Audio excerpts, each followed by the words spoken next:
Swayam Prabha. Digital India. Educated India.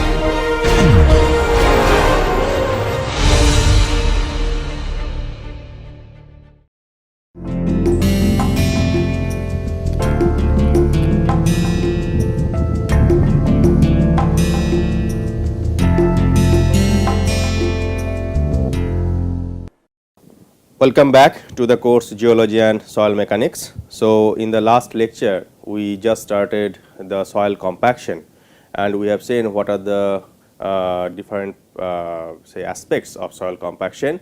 We have seen the definition of soil compaction and then we found out that expulsion of air from the matrix without any entry of your external thing. I mean basically you are getting the air expulsion from the soil matrix and ultimately soil will be getting compacted. So, this is the procedure of soil compaction and then we saw that what is the laboratory experiment we can do for getting the soil compaction parameters, that is standard Proctor test, and we have defined different say dimensions of the standard Proctor test setup, and then we have seen what is our gamma D, that is dry unit weight, and to obtain the maximum dry unit weight you have to vary the moisture content, that is the water content in the soil matrix. And you have seen in the last lecture that if you increase initially, if you increase the water content, your gamma D will be going on increasing, and at certain point it will reach the maximum, that is defined as gamma D max, and corresponding water content will be defined as the optimum moisture content, that is OMC. And then if you increase water content further, you will get the reduction in dry unit weight, that is gamma D. And we have discussed why you are getting this kind of say behavior, that is if you continuously increase water content, initially gamma D will increase and then it will reach the peak and then it will come down.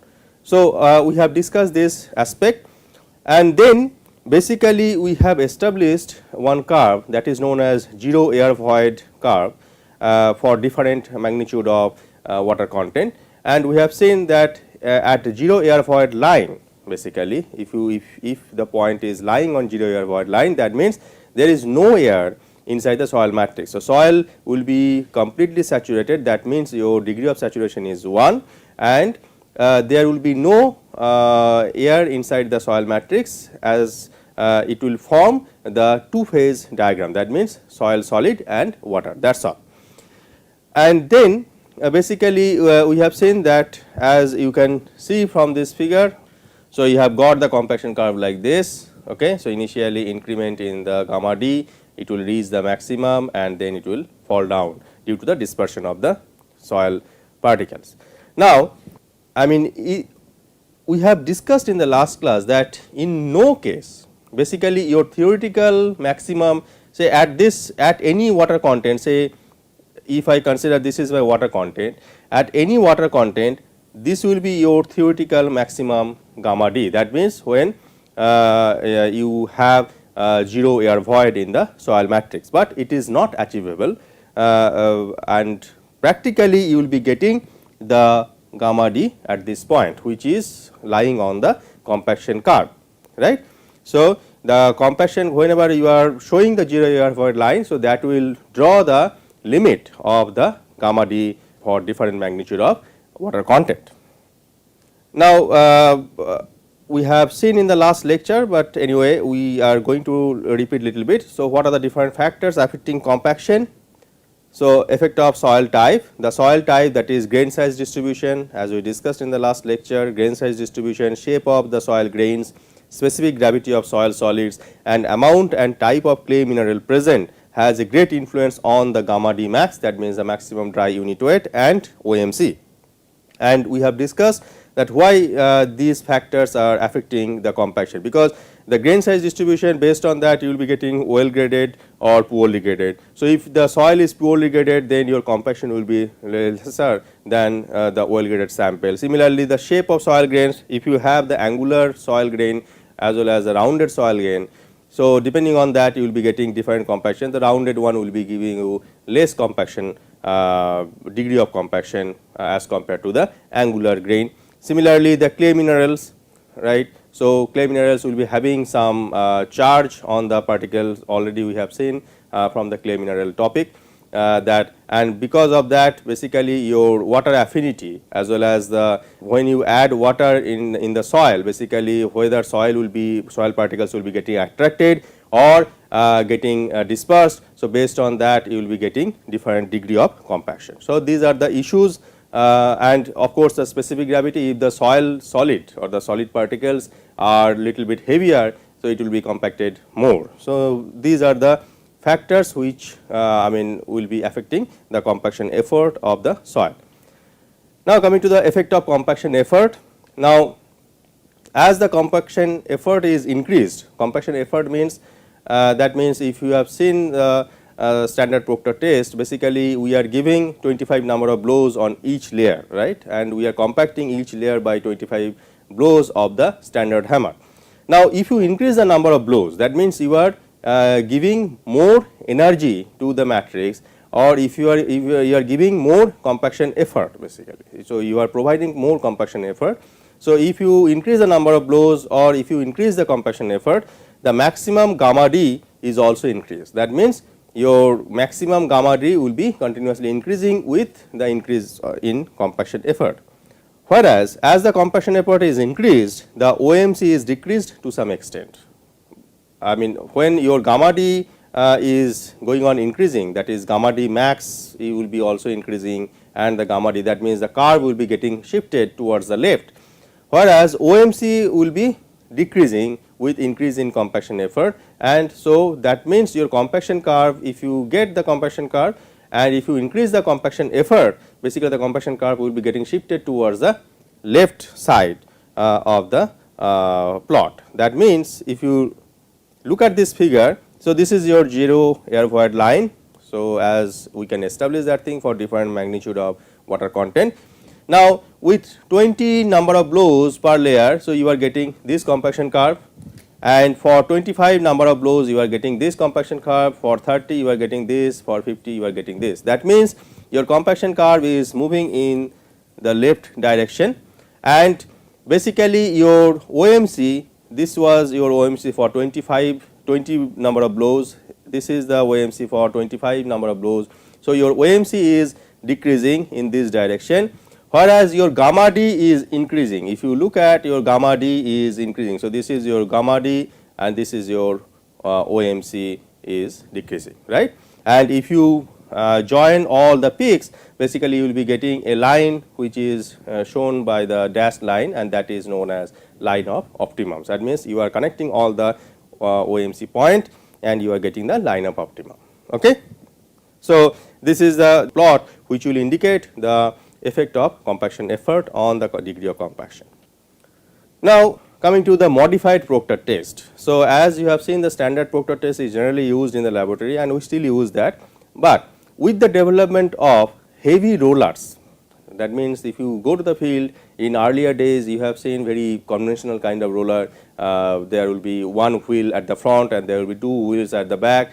Still in India there are a lot of agencies are using this kind of rollers, but these are very old type of rollers. But with the development of heavy rollers nowadays, and you might have seen those heavy rollers as well as the modern rollers, and their use in field compaction, the standard Proctor test was modified to better represent the field condition. So, that means, now you are having more modern rollers as well as which those rollers are giving more compaction effort or the compaction energy to the ground. Now, to simulate that thing, the standard Proctor test has been modified to get those results or those predictions, and then basically that is known as, or that is termed as modified Proctor test. Now, the test procedure and all those things will be remaining same, only thing is that the dimensions of the test setup are going to be different. Now, a mold volume of 944 centimeter cube is used in modified Proctor. Diameter of the mold is 101.6 millimeter. Now, number of layers, instead of 3 layers, earlier in case of standard Proctor test you have used 3 layers, now you are going to use 5 layers, 5 subsequent layers. Now, hammer weight has been increased that is 4.54 kg for modified Proctor, and height of fall also has been increased 45.7 centimeter. So, now you will be giving the number of blows on each layer and you will be compacting the soil. Now, because it increases the compaction effort, the modified Proctor test results in an increase in gamma D max accompanied by a decrease in OMC, which is quite obvious, right. In just now we have seen that if you increase the compaction effort, your gamma D will be increasing, whereas OMC will be decreasing. So, modified Proctor means you are giving more compaction effort as compared to the standard Proctor. So, you are expecting that your gamma D max will be increasing if you use standard Proctor and if you use modified Proctor. In the modified Proctor as compared to the standard Proctor, you will be getting higher gamma D max as well as decrement or the reduction in OMC. Now, coming to the field compaction. So, what are the different types of rollers you generally see in the field for field compaction? First one is the smooth wheel rollers, which is also known as smooth drum rollers. So, these are suitable for proof rolling subgrades and for finishing operations of fields with sandy and clay soil. So, both sandy and clay soils you can use this smooth wheel rollers, and this will be used for proof rolling for subgrades and for finishing of operation. Finishing means just on the top surface of the fields or something like that when you are going to finish the compaction operation, right. Provide 100% coverage under the wheels. We will see those photos of different types of rollers, and you will appreciate that in case of smooth wheel roller, that means you will be having a complete drum kind of wheel, right. And the drum kind of wheel you will be getting, or you will expect that 100% coverage under the wheels will be achieved. Now, coming to the next type of roller, that is pneumatic rubber tired roller. So, I will be showing all the photos so that you will be differentiating among the rollers. So, pneumatic rubber tired rollers, basically these are better in many respects than smooth wheel rollers and can be used for sandy as well as clay soil compaction, which is achieved by a combination of pressure and kneading action. So, in the pneumatic tired roller, in case of smooth wheel roller, only you are getting the pressure on the soil layer, and the soil layer is getting compacted due to the pressure created by the smooth wheel. Whereas, in case of pneumatic rubber tire roller, you are getting pressure coming from the tires as well as you are getting some kneading action. So, kneading action means you generally you might have seen the preparation of roti. So, at that time you basically mix water with the flour and then you do some kneading action. So, that kind of action you are expecting from this kind of rollers, that rubber tired roller, and you will be getting more compaction. So, you are getting pressure as well as the kneading action from this pneumatic rubber tired roller. They produce 70 to 80% coverage under the wheels, but as compared to the smooth wheel roller, there you are getting 100% coverage below the wheel, but here actually you will be getting 70 to 80% coverage. So, the coverage means some areas below the wheel will not be covered or will not be compacted. So, basically that thing you need to think about when you are talking about the number of passage and how you are orienting the roller on the soil layer. Now, coming to the another kind of roller, that is sheep foot rollers. These are drums with a large number of projections. So, you have very similar to the smooth wheel roller, where you have a cylindrical drum which will be acting as a wheel. Okay. And on the wheel basically you will be having a large number of projections. Projections means some spikes. Okay. So, those spikes basically will try to compact the soil in a more effective way. Now, what you can consider, suppose if you what you can draw the analogy, suppose you have the elephant which is going to compact the soil and you have some sheep, okay, which is going to compact the soil. Now, as compared to though elephant is very heavy and bulky, but you will be getting more compaction or very effective compaction from the sheep foot, because it will give some point kind of say compaction thing. So, it will try to knead or the kneading action will be more in case of sheep foot as compared to the elephant foot.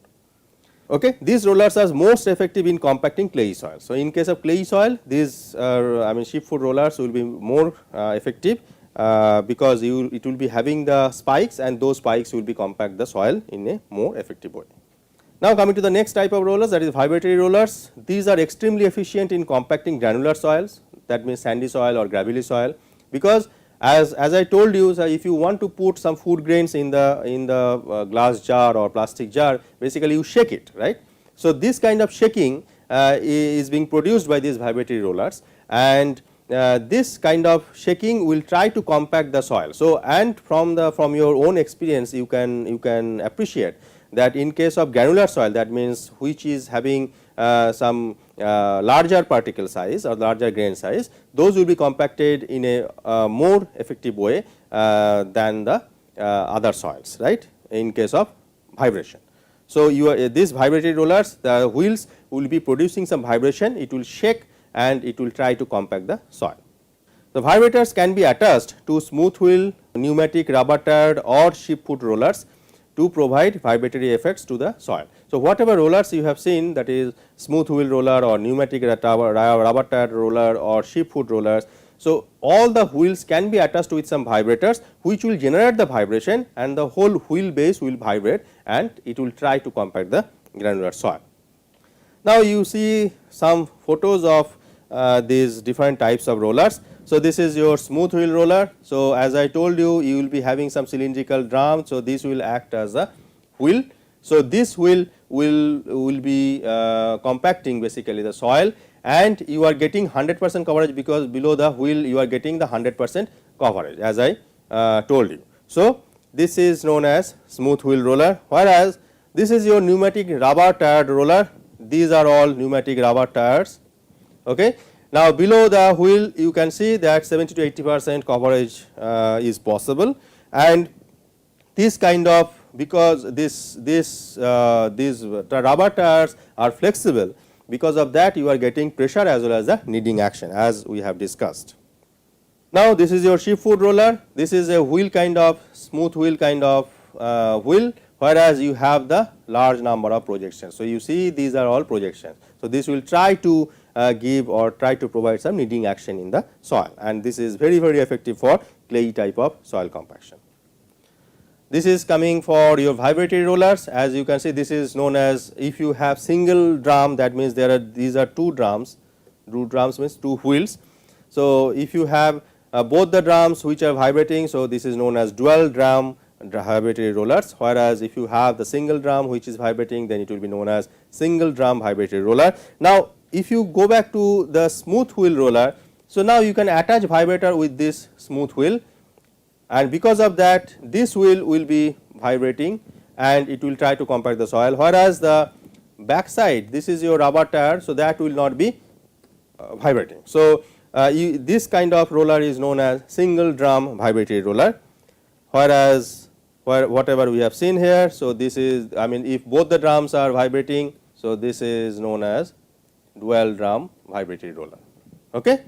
So, at least we have got some idea that how the different rollers are. Now you can appreciate, if you go to the site and if you see these kind of rollers, at least you can predict, okay, what type of vibration, what type of compaction they are providing, and what type of soil basically you are using. Now, specifications for field compaction. In most specifications for earthwork, it is instructed to achieve a compacted field dry unit weight of 90 to 95% of gamma D max determined in the laboratory. Now, if I ask you that what should be the field compaction, degree of field compaction. Now, basically you are doing some test or performing some test in the laboratory, either by standard Proctor test or modified Proctor test, and then basically you are going to the field, and then that will be simulated, whatever Proctor test you have performed, that will be simulated by putting the layers of soil, and then you are compacting that thing with the help of rollers, right. So, these two things must be simulated. Now, at some point of time you will be saying, okay, my compaction in the field is over, when the condition or the requirement is it should achieve 90 to 95% of gamma D max determined in the laboratory. So, in the laboratory you have got either from standard Proctor or modified Proctor, you have got some gamma D max from the compaction curve, and in the field if you can achieve 90 to 95% of gamma D max, then you say okay, my compaction is over, or I mean whatever compaction I have achieved, that is sufficient enough to take care of the further activities. Now, the relative compaction can be expressed as, so you need to quantify that how much compaction you have got in the field. So, therefore, the relative compaction word has come into the picture. So, relative compaction can be expressed as R in percentage, that is gamma D field whatever you are observing in the field, that is dry unit weight available in the field, by gamma D max in the laboratory. Okay. So, whatever you have observed in the laboratory into 100%. So, this should be say gamma D field by gamma D max into 100, it should be 90 to 95%. So, 95% if you achieve, or if you achieve more than that, then it will be said as very good compaction you have performed. For the compaction of granular soil, specifications are sometimes written in terms of required relative density, right. So, basically in case of granular soil, if you try to compact the sandy soil or gravelly soil, so basically the word relative density will be coming to the picture, and you know from your earlier background or earlier discussion that relative density is very handy parameter to talk about the densification or the denseness of the I mean sandy particle, right, or the granular soil, right. So, in case of compaction also, if we say okay, I mean relative density, okay, required relative density is this much in the field, then you can compact or you can provide the roller's number of passage or vibration energy or all those things you can vary to obtain or to achieve that much relative density.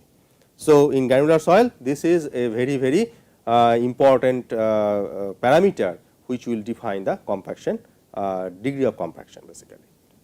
Now, determination of field unit weight of compaction, procedures for determining the field unit weight. Now, there are several procedures available, that means basically you can find out the unit weight in the laboratory, there is no issue, and you know there are several methods available to find out the unit weight in the laboratory, right. So, though I have not discussed that thing specifically, but if you do any lab course or if you perform some laboratory experiments, you can find out there are several ways you can find out the unit weight of soil in the laboratory. But in the field, how will obtain or how will find out the unit weight, because already you have compacted the layers, right. So, already I mean in the layer wise you have compacted through the passage of your rollers, different rollers, and you have compacted, and now if you are, so basically you need to find out gamma D in the field, right. You know gamma D max in the laboratory, okay, but you need to know gamma D observed in the field. So, how to find out those things? So, there are several procedures available. First one is sand cone method, second one is rubber balloon method, and third one is nuclear method. Okay. Among these three, I will be discussing the sand cone method in the next lecture. So, thank you very much. So, in the next lecture, we will be talking about sand cone method and other details of the compaction topic. Thank you.